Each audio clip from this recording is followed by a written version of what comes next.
하이닉스도 지금 받을 돈이 굉장히 많은데 지금 미국은 안 주고자 하는 거잖아요, 그렇죠? 우리 입장에서 뭐 거기에 대해서 겁먹을 필요가 있을까요? 그쪽 밸류체인은 이번 하락장에서 되려 신고가가 났어요. 그거는 여러 가지 맞물려야 돼요. 첫 번째는 또 빼놓을 수 없는 게 이제 반도체인데, 반도체는 그 품목 관세 아직 발표가 안 됐잖아요. 예. 아직 뚜껑이 안 열렸습니다. 예. 그래서 그럴까요? 뭐 삼성전자, 하이닉스도 그렇고 주가는 아직은 잘 회복을 못 하고 있고, 이건 어떻게 나중에 뚜껑이 열릴 때까지 좀 조심스럽게 봐야 될까요? 별로 그럴 거는 아닌 것 같은 게 관세를 부과하는 정확한 이유를 잘 모르겠어요. 왜냐하면 결국 미국에 투자라는 건데요. 네. 그 투자를 할 때 고민이 되게 많은 게, 예를 들어서 삼성전자 하나만 놓고 보면 삼성전자 디램이 아니라 파운드리 쪽 투자를 하라고 하는 것 같은데 문제는 파운드리라는 건 주문형 반도체잖아요. 고객이 있어요. 예, 주문이 있어야지. 지금도 고객이 없는데, 없는 상황에서 지금 테일러 지어놓고 앉았는데 거기다 두고 또 하라고요? 그건 좀 그렇잖아요. 그죠? 아무리 기업이라 트럼프 하더라도 저라면 만약에 혹시 삼성전자가 정말 많은 고객을 확보하고 있으면 그래도 생각해 볼 수 있을 것 같은데, 없으면 때려도 그냥 맞을 것 같아요. 아니 뭐 그저 그냥 손님이 안 오는데 자꾸 시장만 헛돈 벌 수는 없는 거니까. 다만 제 생각에는 이건 제가 틀릴 수도 있을 것 같은데, 트럼프가 우리 반도체에 어떤 그 관세를 부과하는 건 대만하고 다른 게, 대만은 확실히 미국에 들어오라고 하는 것 같아요. 왜냐하면 실제 미국이 원하는 건 그 TSMC 이런 것들이었을 것 같고, 나머지는 우리한테는 결국 보조금을 포기하라는 쪽이 아닐까 싶습니다. 뭔가 협상을 할 건데, 지금 지어놨던 공장과 관련해서 삼성전자도 몇 조 원의 보조금 받을 게 있고, 칩스법 말씀드린 거고요. 하이닉스도 지금 받을 돈이 굉장히 많은데 지금 미국은 안 주고자 하는 거잖아요, 그렇죠? 그래서 주는 보조금을 줄이거나 또는 우리가 알고 있는 보조금을 좀 안 받게 하는 쪽으로. 그리고 대만한테도 추가적으로 투자를 많이 해라가 아니라, 대만이 여러분도 아시겠지만 지금 1,000억 달러 가까운 규모를 이미 지난해 올해 했었죠. 올해 3월에 얘기를 해놨거든요. 그래서 그거 취소하지 말고 너희들이 약속했던 거 지키라. 저는 그런 의도로 보여줬어요. 지금 이제 객관적으로 생각을 해보면 미국에 반도체 공장이 없거든요. 거의 디램 공장 없잖아요, 그죠? 제조 쪽으로. 네, 제조 쪽으로. 네. 근데 뭘 관세 먹이면 우리가 피해 볼 게 있나요? 그러니까 원래 관세라는 게 부과하는 것 자체가 미국의 어떤 관련 공장이 있었을 때 상대적으로 수혜를 보는 건데, 뭐 마이크론 테크놀로지도 미국에 공장이 없는데 뭐 마찬가지 아닙니까, 그죠? 도찐개찐인데 그러면 소비자 가격만 올라가는 게 될 거고, 이런 것들은 되려 미국 빅테크 기업들한테 모든 손해가 전가가 될 텐데, 우리 입장에서 뭐 거기에 대해서 겁먹을 필요가 있을까요? 어차피 우리밖에 없을 건데. 그래서 제가 보기엔 뭐 이건 조금 더 지켜봐야 되겠지만, 나름대로는 미국에 대한 투자를 약속했던 애들은 그 약속을 지키라는 의미로 보여지고, 또 우리 쪽한테는 나름대로 그동안 보조금과 관련해서 여러 가지 불협화음들이 있었는데, 결국은 우리한테 그 보조금을 좀 줄이거나 포기하라는 의미로 좀 받아들여야 되는 게 아닌가, 이런 생각을 하고 있습니다. 물론 더 압박할 수도 있죠. 뭐 공장지를 할 수 있는 중이지만 현실적으로 그게 가능한지 쉽게 그게 결정할 문제는 아닐 수도 있겠다라는 생각을 가지고는 있습니다. 예. 그러니까 그리고 거의, 분명한 거는 뭐 지금 오히려 지금 반도체 쪽에서 우리가 봐야 될 거는 이런 문제보다도 네. 두 가지 문제가 더 있다라고 생각하는 게, 엔비디아가 중국에 반도체를 팔지 못하는 것들, GPU를 팔지 못하는 것들은 일단 우리한테 좋은 일이 아니다, 이런 생각을 하는 거고, 두 번째는 어쨌든 이 정책 불확실성으로 인한 소비 감소는 반도체에도 영향을 미치는 거 확실하죠. 우리가 뭐 흔히 얘기하는 휴대폰도 좀 사는 걸 늦출 거고, 지금은 선구매를 하죠. 그죠? 왜냐면 그게 완전히 시장에 뭐 되기 전에 쌀 때 사놓자 해가지고 요즘 애플 사재기하고 막 그러잖아요. 네네네. 이게 끝나고 나면 수요가 있을까요? 그래서 오늘 아침에 시카고 연은 총재, 그죠? 굴스비 총재도 그 얘기 하는 것 같은데, 여름까지는 뜨거울 수 있는데 그 이후로 지금 선구매한 것 때문에 우리 경제 활동이 줄어들 수도 있다. 그럼 반도체 가격이 그때도 멀쩡할 거냐, 그 고민이 좀 있는 거죠. 아하. 예. 그러니까 어쩔 수 없이 경기 둔화, 경기 침체 영향 반도체가 그거는 받을 뭐 수밖에 없고, 어쩔 수 없는 것 같아요. 사이클 중에 하나인 거니까. 그또 이제 미래 수요를 땡겨서 온 게 그 이후에 또 수요에도 그렇죠. 또 영향을 미칠 수밖에 일정 없는 부분은 거고. 반영이 됐지만 뭐 혹시 추가적으로 반영될 수 있는 여부가 있는지 중요하겠죠. 뭐 이거 조금 더 긴 시기를 보면 그런 것 같아요. 그래서 지금 팔아야 되느냐, 저는 반대로 생각을 하고 있는 게, 네. 저는 우리가 알고 있었던 이 반도체 관련뿐만이 아니라 이 관세 이슈가 지금 미국의 상황을 놓고 보면 장기화되기는 쉽지 않은 거 아니냐. 미국이 견디기가 쉽지 않을 텐데. 그러니까 뭔가 1년 가고 2년 가고 이런 거보다는 그래도 이 석 달 안에 뭔가 그래도 유의미한 결과가 나올 수 있다고 생각을 하면, 그럼 그 뒤로 지금 미뤄졌던 투자가 재개될 가능성이 높고, 그렇죠? 그다음에 두 번째는 어쨌든 움츠렸던 소비가 지금 당장은 아니래도 그 다다음 분기라도 나올 수 있는 거잖아요. 네. 그럼 시장 그걸 먼저 반영을 하지 않을까. 그래서 저는 뭐 잘 빠지면 모아가는 게 맞는 거지 여기서 비중을 줄이는 건 아닌 것 같다 이렇게 말씀드리고 싶습니다. 아까 말씀하신 최악의 수위는 우리가 확인했다라고 확인했으니까. 말씀하신 거랑 같은 맥락으로 아이고 그러게요. 이제 반도체 쪽에서는 조금 이제 악재가 많아 보이는데 또 그거를 다 반영한 가격이라면 그렇죠. 어느 정도 나쁘지 반영을 않다. 했으니까. 그렇죠. 그래서 사실은 이제 주식 투자는 또 그런 측면에서 우리가 또 봐야 되는 거니까요. 겁먹을 필요는 없다라고 말씀해 주시고 그래도 빠지면 겁은 납니다. 겁먹을 필요는 없다고는 했지만 빠지면 겁은 나고. 그래서 제가 뭐 맨날 투자 심리 얘기하는데 심리책 읽고 나면 그렇게 해야 되는데 심리는요 타고나요. 그래서 극복 안 돼요. 굉장히 심리적으로 뭔가 강건한 분들 있잖아요. 이분들은 하지 말래도 그게 되시는 거고요. 버핏 같은 사람. 근데 새가슴들은 죽었다 깨는 새가슴으로 끝나요. 이건 평생 타고난 거예요. 그죠? 다만 분명한 건 내가 그걸 알고 이용하는 건 다르다라는 거죠. 그래서 오히려 어려울 때는 아무것도 안 하면 이겨요. 굳이 생각을 하면, 그러니까 새가슴 들이면서 굳이 거기서 대응하려면 결국은 언론에 휩싸이면서 처음에는 강한 마음을 먹었다가 실제 실전에 투입되면은 앞이 안 보이는 거죠. 왜 그런 거 있잖아요. 그쵸. 우리 청년들, 그러니까 예전에 2차 대전 때 막 이럴 때 전쟁 때 보면 처음에는 막 뭐 군대 뭐 이렇게 해야 되는 실제 가고 나면 그 사람도 거의 공포에 질려가지고 나중에 막 외상 후 스트레스 받고 뭐 이러지 않습니까? 똑같은 거라고 보시면 될 것 같아요. 처음에는 의기양양하게 뭐 저 아저씨 얘기했는데 틀린 얘기 하나도 없어. 그래서 정말 공포에 사야 돼라고 했는데 막상 공포되면 본인이 제일 먼저 던지고 나오세요.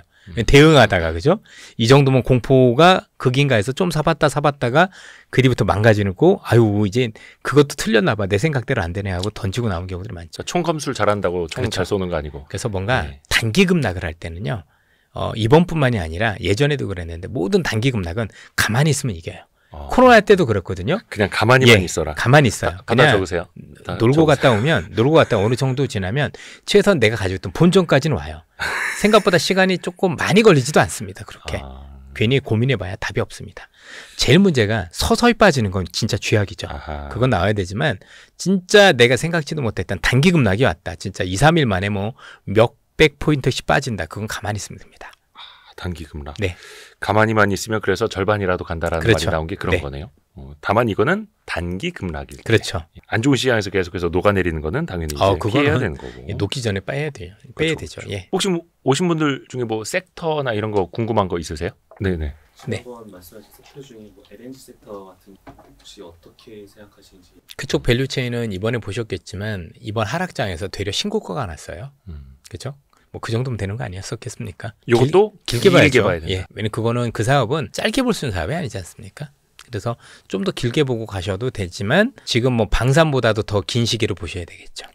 왜냐면 이제 방산은 처음부터 수주가 들어왔지만 이거는 수주가 들어오기까지 조금 시차가 걸릴 수 있는 부분들이 없지 않아 있어요. 그렇지 않아도 이 관련주들은 원래도 사우디나 중동 쪽에서 좋았는데 그래서 실적도 좋았는데 미국도 플러스가 되면서 업사이드가 있었던 거거든요. 그렇죠. 일단은 단기적으로 뭔가 과열될 때마다만은 따라서 하는 건 아닌 것 같아요. 올라가다 조정받고 가고 올라가다가 조정받고 가고 이런 걸 좀 반복할 가능성이 높아 보입니다. 일단 큰 그림은 뭐 이제 시작도 안 했는데 뭐 그림이냐 아니냐 얘기할 필요도 없는 거잖아요. 특히 이제 우리가 많은 뉴스를 통해서도 보시지만 결국 미국과 관련한 각국의 무역 적자를 해소할 수 있는 방안은 가스 외엔 대안이 없어요. 뭐 사줄 게 있어야 사죠. 일정 부분 농산물도 사고 그러지만 그것도 있지만 이것도 같이 하는 거죠. 그래서 트럼프가 하는 거가 패키지들이잖아요. 그렇죠? 그래서 요것도 얻어내고 LNG도 LNG라는 가장 큰 걸 얻어내고 그런데 요것만 가지고 안 되니까 뭐 방위비라든가 이런 것도 양념으로 넣는 거죠. 방산보다 더 긴 시계열로 봐라. 그러니까 사실 그 LNG 쪽 밸류체인도 그 주가 보시는 분도 아시겠지만 부침이 굉장히 크더라고요. 근데 대부분 신고가였어요. 이번에 모 종목부터 시작해서 엄청 신고가였었어요. 그럼 뭐 이런 하락장에서 신고가만 해도 그게 어딥니까? 방어가 아니라 이득까지 있는 건데. 근데 다만 쫓아가면서 급하게 살 필요는 없고 길게 조정받을 때. 그래서 저는 원래 주식을 살 때 제가 뭐 대단한 재주가 있어서 싸게 살 재주는 없고요. 생각나면 그냥 사요. 그래서 물리는 경우도 많아요. 뭐 10% 20% 물려서 가는 경우도 있는데 기다리면 되는데 이제 투자자들이 기다릴 수 있냐는 별개의 문제인 거죠. 또 전문적으로 이제 또 운영할 수 있는 분과 시계가 또 다를 수 있으니까 시간의 차이가. 뭐 바닥에서 살려는 노력을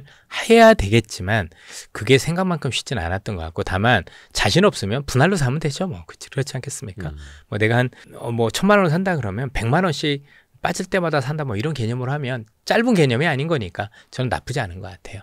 그런데 사실 기다리는 것도 어렵지만 분할해서 사는 것도 힘듭니다. 저는 한 번에 사는 거 그냥 놉니다. 네. 그래서 가끔 뭐 곤란한 일들이 많이 벌어지긴 합니다. 저는 되는데 안 되는 분들이 많죠. 예. 또 하나 요것도 좀 궁금해하실 것 같은데 그 미국 수출 보일러 관련주들도 굉장히 좋은 네. 흐름 보이다가 연초였던가 이제 작년 뭐 4분기 실적 조금 이제 안 나오면서 주가가 좀 크게 조정받는 것들이 있는데 근데 보일러 같은 건 생필품이어서 관세가 없다 하더라고요. 예. 좀 지금 시점에서는 좀 어떻게 봐야 할까요? 그거는 여러 가지가 맞물려야 돼요. 첫 번째는 좋든 싫든 간에 금리가 내려가야 돼요. 내가 보일러를 바꾼다는 얘기는 이사를 간다는 얘기인데 미국은 이사를 가려면 우리가 주택담보대출금리, 모기지금리가 낮아야 되거든요. 근데 지금 금리에서 모기지 하기 어렵죠. 너무 비싸요. 보통 지금 미 국채의 10년물 기준으로 움직이는데 10년물이 보통 지금 4.3 정도면 여기에 플러스 3에서 3% 정도 더하면 아주 우량한 분들의 금리가 나오거든요. 근데 적은 금리가 아니죠. 그래서 주택시장 전반적으로 봐야 하는 거고 그렇죠. 또 금리랑도 연결이 주택시장이 더 중요하고 일단 금리가 중요하다. 사실 금리가 영향 주는 게 주택시장도 있지만 자동차 시장도 마찬가지거든요. 다 할부금리니까. 마찬가지죠. 예. 그래서 약간 어떻게 보면 이제 큰 돈 들어가는 것들 네. 또 신경 쓸 수밖에 없는 거고 그 중국 쪽 이야기를 해보자면은 중국의 1분기 GDP 성장률 5.4% 예. 시장의 예상보다 잘 나왔습니다.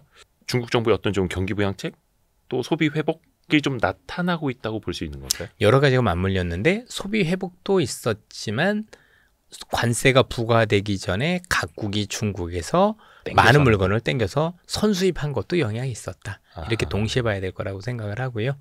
그래서 중국의 경제는 살아나고 있는 건 맞는 것 같은데 어쨌든 지금 벌어지고 있는 미중 간의 갈등은 중국 경제에도 많은 부담이 된다. 이렇게 보셔야 됩니다. 확실히 수출 기업들한테.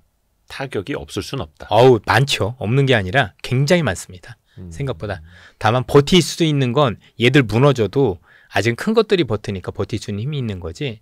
아마 중소기업부터는 지금도 되게 힘들다는 얘기들이 많이 나오고 있는 것 같아요. 미국도 마찬가지고, 그러니까 둘 다 힘든 거죠. 그러니까 어떻게 보면 이제 중국에 수출하던 제조업 기업들도 같이 이제 어려워지는 상황인데 특히 이제 연초에 중국의 빅테크 기업들 많이 오르면서 우리나라 투자자분들도 관심 많이 갖지 않았습니까? 지금은 좀 어떤가요? 주가는 최근에 좀 많이 밀렸고요. 그런데 저는 그래서 기회가 될 수도 있다라는 생각을 가지고 있는 게 중국이 최근에 보여주는 기술력이 여러 가지들이 많이 나와요. 예를 들어서 여러분들 최근에 3가지 정도가 나오는 게 뭐 별건 아니었지만 뭐 중국에서 보니까 어쨌든 로봇가 마라톤 대회를 열더라. 그렇죠? 중간에 배터리 갈아가면서 막. 허접하긴 하죠. 허접하긴 하지만 전 세계에서 어쨌든 그 정도라도 저런 정도 가지고 마라톤 대회를 할 수 있는 국가가 단 한 국가라도 있느냐는 얘기죠. 그 나라가 유일하잖아요. 그죠? 아직도 미국은 그 정도는 아닐 거라고 거의 비슷하거나 그럴 수는 있지만 뭐 다수가 그러진 않을 거니까 일단 그 정도가 된다는 걸 보여줘. 우린 아예 없어요. 그죠? 로봇 자체도 없는데 뭐 거기는 일단 뛰기까지 하는 수준이 됐으니 보기에 따라서 기준은 허접할 수 있지만 우리 허접한 것조차도 없다. 그리고 그 발전을 하는 거니까 일단 그걸로 봐야 되는 거고 두 번째는 딥시크를 통해서 AI 발전 기술이 미국에 견줄만 할 정도로 되고 있다는 걸 확인하셨을 거고 세 번째는 최근에 GPU와 관련해서 엔비디아 칩을 못 팔게 한다라고 했는데 사실 얘네들은 또 서버를 잘 만드는 기술이 있으니 화웨이가 그 서버를 가지고 어느 정도 했더니 그 싼 GPU 가지고도 충분히 그 정도 성능을 냈다라는 게 확인이 되고 있는 것도 보여지고 마지막으로는 제약 바이오와 관련해서 지난주에 사노피에서 또 여러분들 중국 업체 하나가 또 엄청난 또 라이센스 아웃을 했어요. 그렇죠? 그게 이제 미국 기업이라고 나오지만은요. 그 미국 기업의 원래 그 계열사인데 중국 계열사예요. 그래서 대표도 보면 중국인이고 그래서 지금 AI와 관련된 신약 개발 몇 안 되는 기업 중에서 최고봉이 또 중국 기업이에요. 어이없게도 한국은 AI 관련해서는 없는데 그런 것들을 감안하면 그거를 가지고 있는 그 관련 ETF나 이런 것들을 과연 버리는 게 맞느냐. 뭐 미국 기업들은 뭐 퍼가 비싸고 100도 되고 그러는데 얘는 다 10배 수준이거든요. 10배 이하인 것들도 많고 그러면 가격 부담은 별로 없어 보인다. 그런데 미국만큼의 어떤 성능이나 어떤 기술력은 보유하고 있고 때에 따라서는 앞선 것들도 보인다. 그러면 같은 값이면 일단은 우리가 좀 덜 불안하지 않습니까? 더 올라갈 수도 있고 저는 그래서 선택을 하는 게 맞지 않을까라는 생각을 합니다. 많은 분들이 이런 질문을 주실 수 있습니다. 그래, 그 얘기가 맞을 수 있는데 밸류에이션만 놓고 그러면 맞지만 중국이란 국가는 밸류에이션뿐만이 아니라 우리가 알고 있는 정책적인 부분과 관련해서 그죠? 기업들이 많은 문제가 될 수도 있다. 저도 거기에 동의를 합니다. 그래서 만약에 중국 정부가 또 또 공동부유 또는 어떤 기업들과 관련해서 나름대로 통제를 한다라면 사실은 우리가 다른 이유로 중국에서 굉장히 힘들 수 있는데요. 요거는 제가 볼 때는 이걸 보시면 될 것 같아요. 중국이 이번에 피치에서 신용 등급이 강등당했어요. 보시는지 모르겠지만 그 얘기인 즉슨 중국의 재정이 참 좋지 않다라는 얘기가 되는데, 자, 중국 입장에서 지금 AI를 키워야 되는 건 국방력하고 또는 국가 경쟁력하고 있는 어마어마한 사활의 문제예요. 그죠? 죽고 사는 문제란 말이에요. 이런 죽고 사는 문제 안에서 중앙정부가 돈이 부족해요. 네. 즉 돈을 쓰게 되면 또 신용등급에 문제가 돼요.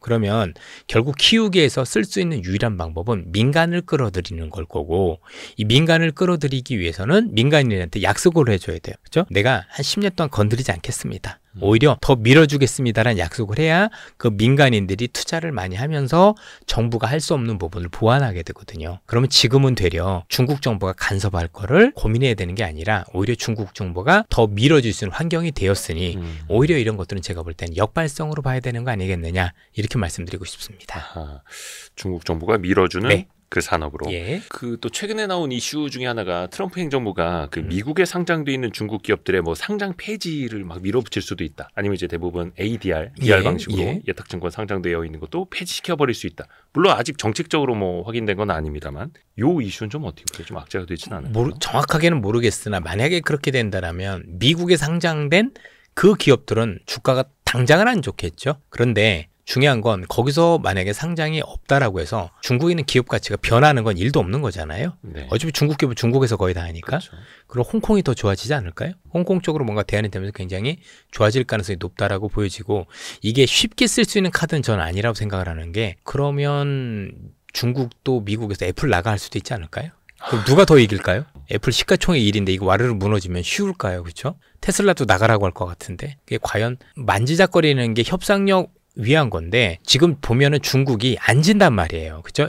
예전처럼 미국이 때리면 맞고 있는 게 아니라 한 대 때리면 한 대 바로 응수하기 때문에 뭔가 준비된 것처럼. 그렇게 보면 같은 금융시장 불안은 미국이 더 크지 않나요? 중국은 파생도 없어요. 그래서 파생상품으로 될 수도 없고, 그리고 만약에 시장 빠질 것 같으면 정부가 기관들한테 명령 내려요. 주식 팔지 말라고. 아, 중국은? 예, 근데 미국은 그게 안 되잖아요. 그죠? 그렇죠. 예, 파생에 또 파생 불러가지고 죽을 텐데. 저 볼 때 그 피해는 자명합니다. 예, 미국이 더 올 거는 분명해 보여서 그럴 것 같지는 않은데, 만약 그런다 하더라도 그 기업의 본질이 있는 게 아니기 때문에 되려 홍콩 시장에 대한 투자가 늘어날 것 같다. 전 그런 생각을 가지고 있습니다. 그래서 일시적으로 하락했다가 홍콩에서 가격을 회복하는 그림이 가능하겠다. 저는 그렇게 보여지네요. 그러니까 그 예탁증서 ADR을 이제 미국에 상장시켜 놓고 그걸 거래하는 건 또 미국 사람들일 테니까, 어떻게 보면 그거 상패에서 손해 보는 건 또 미국 사람들일 수도 있고. 그렇죠? 뭐 그거하고 똑같아요. 뭐 중국이 미 국채에 던져서 미 국채 박살난다. 중국이 전 세계 2위의 국채 미국채 보유국인데, 네. 그럼 자기도 가지고 있는 평가장고 다 죽는데, 그러니까 그게 발상 자체가 되게 웃긴 거예요. 약간 이제 자폭 버튼 같은. 그렇죠. 본인도 죽겠다라는 건데 중국은 가미카제가 아니지 않습니까? 본인이 더 손해 날 텐데, 그리고 그건 전쟁하자는 의미일 텐데, 그렇죠? 그래서 안 할 것 같은 거 똑같은 거죠. 그러니까 하나만 생각하면 안 돼요. 지금 시장은 그 후폭풍이나 그 나라가 안는 피해도 같이 고려를 해야 되는 건데, 너무 막 단편적으로 얘가 국채 들고 있으니까 그럴 거다, 아니면 미국에서도 중국 주식 다 빼버릴 거야, 그게 중국 주식 빼버릴 거야, 그런 의미가 마치 우린 뭘로 들리냐면 중국 기업 망하게 할 거야로 들리잖아요. 네. 근데 중국 기업은 그로 인해서 받는 기업의 어떤 밸류에이션 평가는 일도 변하지 않아요. 그렇죠? 그럼 딴 데 가서 또 매매하면 되는 거지, 뭐 거기 없다고 해서 안 될 거냐? 그건 아니지 않습니까? 그렇죠. 홍콩이란 좋은 대안이 있는데, 또 홍콩에 수많은 외국인들이 있는 것도 사실이고, ADR이 상폐되더라도 그 예탁된 증서는 있는 거고. 그럼요. 있는 거고. 빼앗기는 거는 아닌 거고요. 상법 개정 관련. 아, 상법 개정. 저 PBR로 보게 되면 또 많은 종목들이 있더라고요. 어떤 식으로 좀 좁히는 게 좀 더 좋은 종목을 선택할 수 있을지. 사실 그 PBR이 낮다라고 해서 올라가진 않을 거예요. 낮으면 낮을 만한 이유가 있는 건데, 결국에 이제 이 저 PBR주를 올리기 위해서는 기업들의 어떤 주주가치 재고, 환원 이런 것들이 있어야 될 거거든요. 근데 거기와 관련된 같은 법이 앞서 말씀 주신 상법 개정이라고 생각을 해요. 또는 하나가 더 있는 게 반드시 상속세하고 연결이 돼야 될 것 같아요. 우리나라가 이 주주가치 환원이 잘 안 되는 이유 중에 하나가 이 사실 상속세하고도 연관이 있는데, 일단 재벌이라는 사람들은 기본적으로 기업의 내용도 중요하지만 그거보다는 내가 어떻게 이 기업을, 그쵸? 계속해서 유지를 하고 또는 계속해서 내가 이거를 지배하고 있을 거냐, 그 사람들은 더 중요한 거잖아요. 일본이 지배 되겠죠. 그렇죠? 왜냐하면 할아버지하고 아버지 때 넘어오면서 상속세 50% 내면 내 지분 없어요. 그러면 없는 내 지분 가지고 이 기업을 계속 지배하려는 노력들이 우선일 거기 때문에 우리가 아무리 주주하는 외친다고 해서 그분들이 들을 거라고 생각지는 않아요. 그러면 정부 입장에서도 나름대로 이와 관련해서 뭔가 주주 환원을 끌어내기 위해서는 바꿔야 된다는 얘기죠. 그렇죠? 주주 환원과 관련한 여러 가지 제도를 하면서 동시에 이분들이 이제는 뭔가 나름대로 내가 이 기업을 지배하는 이 지배력이 훼손되지 않을 수 있는 여러 가지 보조장치, 그 중에 하나가 상속법 개정, 이런 것들과 관련해서 얘기를 해준다라면 그 가능성이 높겠죠. 왜냐면 이제는 고민할 필요가 있는 게 대기업도 대기업이지만 제가 중견기업들을 굉장히 많이 알아요. 꽤 유망한. 그런데 이분들이 상속세 때문에 기업을 포기하는 경우가 진짜 많아요. 그래서 중견기업들이 사장님들께서 안 한다라는 게 대부분이에요. 그럼 이건 좀 문제가 있는 거죠. 그러면 안 하면 그걸로 끝나는 게 아니라 이 기업들이 외국으로 넘어가. 우리 기업이 아니라. 어디로 주로 많이 가는 줄 아시죠? 중국으로 간단 말이에요. 그럼 이걸 뺏기는 게 맞느냐? 이왕일 거면 우리께 있는 게 훨씬 더 낫잖아요. 그리고 전 세계에서 상속세가 이렇게 높은 나라 한국이 1위라는 것도 알고 계시죠? 기업과 관련해서 말도 안 되는 거. 여러분들 유럽 같은 경우는 뭐 국가마다 많이 다르긴 합니다. 국가마다 다르고 현실마다 다르지만 세법 공무원이 가서 이 기업 보니까 뭔가 가업승계와 관련해서 뭔가 대단하다라면은 그 우리에게 흔히 얘기한 구국 공무원이 그 결정권을 가지고 있어요. 이거 뭐 상속세 안 때리는 권한도 여기는 가지고 있더라고요. 어느 나라? 국가에 따라서 유럽에 있는 국가들입니다. 여러분들이 가는 빅3 중에 하나 있습니다. 뭐 프랑스, 영국, 독일 이런 중에 하나가 있습니다. 찾아보시면 그럴 정도로 이게 잘 돼 있어요. 그죠? 근데 이제 우리나라는 그게 쉽지 않은 거죠. 우리나라는 딱딱 너무 막 옥죄 있어져 가지고 뭐 나갈 수 없게 이렇게 많이 돼 있는 건데 최소한 국가적으로 이런 것들을 생각해 볼 필요가 있고 요거는 제가 볼 때는 현재 여야 이것도 이견들이 없으신 것 같아요. 나름대로 포기의 문제인 거지. 다만 단순히 상속세법만 풀어주게 되면 사실 이게 부자들만 좋으란 거냐라는 이슈가 있을 수 있기 때문에 그렇죠. 이게 뭐 기업에 한정이 될 수 있다던가 아니면 특히 이제 가업승계와 관련해서 뭔가 진짜 국가 유망 사업으로 지정할 수 있다던가 여러 가지 보조 장치를 마련할 것 같은데 이런 걸 하고 나면 거기에 대한 베니핏으로 야 나도 너희들이 할 수 있는 거 해줬으니까 나름대로 너도 이제는 기업에 대해서 기여를 해야 될 거 아니냐. 그러면 단순히 지배하는 게 아니라 이 기업이 온전하게 재평가를 받을 수 있고 또 투자한 분들이 거기에 대해서 충분히 그죠? 기업을 투자했다는 거에 대한 이익을 누릴 수 있도록 뭐 제대로 해야 될 거 아니냐. 이게 좀 맞물려 있다고 생각을 합니다. 그래서 상법 개정은 상속세하고 연관이 되어 있다. 그래서 상속세와 둘이 연관이 된다면 의외로 좋지 않을까라는 생각을 가지고 있고요. 그럼 그중에서 제일 잘 될 수 있는 건 역시 단순히 PBR이 낮은 게 아니라 현금을 좀 들고 있다던가 아니면 기존의 자사주를 가지고 있는데 소각이 가능할 수 있는 기업들이 많지는 않지만 있지 않습니까? 그런 것들을 찾아보시면 전 도움이 될 것 같습니다. 특히 요즘에는 이제 주주 환원하려는 이제 움직임들이 있으니까 그런 기업들도 이제 찾아보면 업종 중에서는 그여버렸지만 유통이 가까운 것 같아요. 유통이 그런 기업들이 덜어 있는 것 같다. 이렇게 말씀드리면 조금 좁혀지지 않을까 싶습니다. 최근에 또 상법 개정도 그렇고 그 AI 서비스에 대해서도 그렇고 저희가 뭐 와이즈 클럽에서 세미나도 여러 차례 했습니다만 애널리스트 리포트를 보시고 또 공부하시는 것도 도움이 되지 않습니까? 해서 리타민 서비스라고 있거든요. FN 가이드의 리타민 서비스. 그거 지금 가입하시면 2주 동안 무료 이용하실 수 있고 또 앞으로도 50% 평생 할인 이벤트가 있는데요. 그거 곧 끝나갈 텐데 고정 댓글 확인하세요. 고정 댓글 타고 들어가시면은 그 방법이 나와 있을 겁니다. 그리고 아까 왼쪽에서 질문하시려죠. 네. 예. 아까 말씀하신 것 같이 AI 기업에서 한 군데로 밀어주는 거는 취지는 맞는데 결론적으로는 한 개 이상 될 수 있지 않을까요? 그렇죠. 뭐 아주 꼭 한 개다라고 그렇지만 서너 개 할 수 있는 건 없죠. 예. 왜냐면 이제 누가 보더라도 이거 서너 개 주면 안 하니만 못 해요. 그 서너 개 모든 기업들이 경쟁력을 못 가지게 돼요. 그러면 투자 하나 많아라는 걸 알고 있고. 그러니까 지금 보면 AI에 대한 어떤 기본 이해가 있어야 되는 게 파운데이션 모델은 일단 돈이 천문학적으로 들어가요. 천문학적으로 들어가고 그 정도 키우려면 경쟁력은 그 이상 더 들어가야 되는 거죠. 근데 거기다 대고 어설프게 그 정도 깜도 안 되는 돈을 대주고 나서 서너 개 하라 그러면 안 하니만 못하다는 걸 모든 국민이 다 할 텐데 그렇게까지 많이 제가 볼 때 확장을 할 것 같지 않습니다. 많으면 두 개일 거고요. 저는 하나가 맞다라고 생각을 해요. 이건 전 국민적인 공감대가 있어야 돼요. 다만 그 기업들한테는 특혜성 시비가 있기 때문에 결국 약간 공익화할 필요는 있다라고 생각을 합니다. 정부의 지분이 많이 들어가야죠. 그죠? 어떻게 보면 이제 그 뭐 GPU를 비롯해서 데이터 센터 어떤 물리적인 운용뿐만 아니라 LLM 같은 아주 기초적인 파운데이션 모델을 갖고 있는. 일반 LLM 모델로 뭘 만드는 건 그렇게 어렵지는 않습니다. 그거는 뭐 우리나라 기업들도 지금 많이 만들고 있고 최근에 딥시크에 많이 나왔는데 사실 그 이상의 모델을 얘기를 하는 거죠. 왜냐면 미국에서도 지금 빅4로 이렇게 줄어들고 있거든요. 모든 AI 기업들이 다 잘하는 게 아니라 정말 여전히 천문학적인 돈을 넣을 수 있는 기업 중심으로 뭔가 재편이 되어가요. 근데 우린 거기를 따라가야 되는 거지 일반적인 LLM 정도 가지고는 안 되거든요. 결국 멀티모달이잖아요. 누가 보더라도 이번에 우리 그 지브리 해가지고 뭐 그림하는 거 보셨겠지만 야 이제는 그림만 넣어도 이제는 용량이 안 되더란 얘기죠. 그렇게 투자했는데도 불구하고 그럼 나중에 이거를 여러분들 동영상을 다 한다라고 생각을 해보세요. 우리를 막 지브리 동영상으로 다 바꾼다 하면은 거의 폭파될 거려, 그렇죠? 그럼 이거 할 수 있는 기업은 일반적으로 돈 조금 밀어줘서 있는 기업들이 아니라고 보셔야 돼요. 그래서 이거는 제가 볼 땐 특혜 시비 자체가 의미가 없고 만약에 누가 보더라도 야, 이 기업밖에 할 게 없는데 다른 데 줬다면 그게 특혜일 것 같고요. 되려, 그죠? 오히려 이걸 특혜라고 얘기하면은 그건 제가 볼 땐 AI에 대한 이해가 없으신 분들이에요. 사실 국가에 전혀 도움이 안 되는 분들인 거예요. 그냥 아무 얘기도 안 하는 게 맞는 분들인 건데 그런 얘기에 굳이 신경 쓸 필요는 없다고 생각을 합니다. 월간 이선엽 4월호는 여기서 마무리하겠고 또 그 6월에는 주도주 오마카세 알겠습니다. 두 번째 강의가 또 있습니다. 그래서 고정 댓글 보시면은 아마 지난 3월 강의도 다시 보실 수 있을 테고요. 또 6월 것도 또 신청하실 수 있으니까요. 그때 또 찾아뵙겠습니다. 월간 이선엽 4월호 마치죠. 고맙습니다. 예, 감사합니다. 고생하셨습니다. 예. 고생하셨습니다.